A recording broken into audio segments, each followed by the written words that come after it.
This contraption has drastically changed the world of film and video making, so let me just start off by saying that this video is not entirely anti-gimbal. Obviously, I have one and I use it for certain projects. They really are great pieces of filmmaking gear. That being said, I think they've not only hurt wedding videography, but video production as a whole.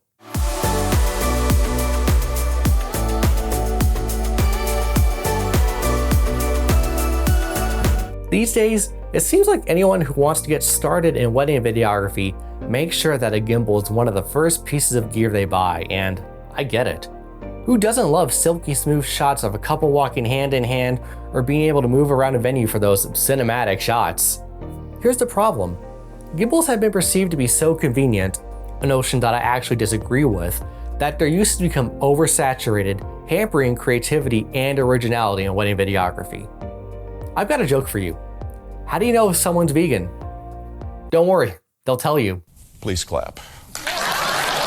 I tell that joke because the same thing is true with gimbals. Videographers who are over-reliant on gimbals want to make sure you know that they're using one. Every single shot is moving north to south or east to west. Does that movement really add anything?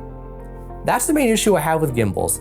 They become a crutch that videographers think will automatically get them good footage just by using one.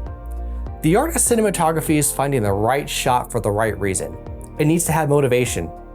For an obvious and dumbed down example, if you want to show off a venue or a ceremony site, you're going to shoot pretty wide to capture as much as possible and set the scene, then shoot close-ups to catch details of the flowers and other decorations. So, are you putting movement into your shots for a reason, or putting movement into a shot just because you can? Movement does not automatically make a shot cinematic. The intent behind it does.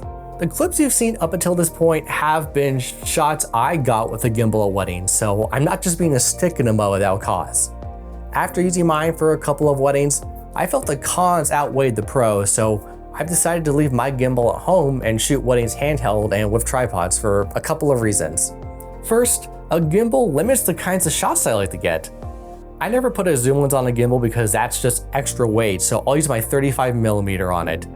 It's a great lens that helps me get beautiful footage, but 35 isn't a focal length I like to use for an entire wedding.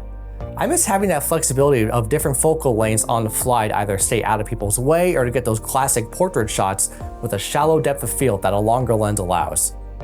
Also, gimbals are another piece of gear that you have to worry about on a wedding day. Once you get to a wedding, you not only have to get your camera set up, but then get it balanced and ready to go on the gimbal. Then you have to carry the gimbal around with you, and they're heavy, or at least they start to feel heavy after you hold them for hours on end. Gimbals also aren't perfect. They're complicated pieces of technology with a lot of literally moving parts that can and will fail. I've had my gimbal's motors freak out on me for no reason, and I'm sure it's happened to you as well. If there are any shots I want to get where the camera moving is necessary, I'll hold and walk with my camera as steadily as possible. With the help of my camera's IBIS and stabilization in post with either Premiere's Warp Stabilizer or Catalyst Browse, I can produce shots that look like they were filmed with a gimbal. The last point I want to make is something that I hope you take to heart.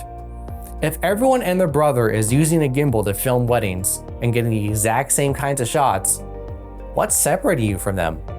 Why should a couple book you instead of the other guy? You need to develop your unique style of shooting, and a gimbal's not going to help you do that all on its own. Ultimately, if you decide that a gimbal will help you film a wedding, by all means use one. Make conscious, deliberate decisions on when to use it and, more importantly, when not to. But don't use a gimbal just because you think everyone else is, and make sure you utilize it as a tool that helps you get the shot, instead of just expecting the gimbal to get good shots for you. I'm not sure how controversial this take is, so let me know.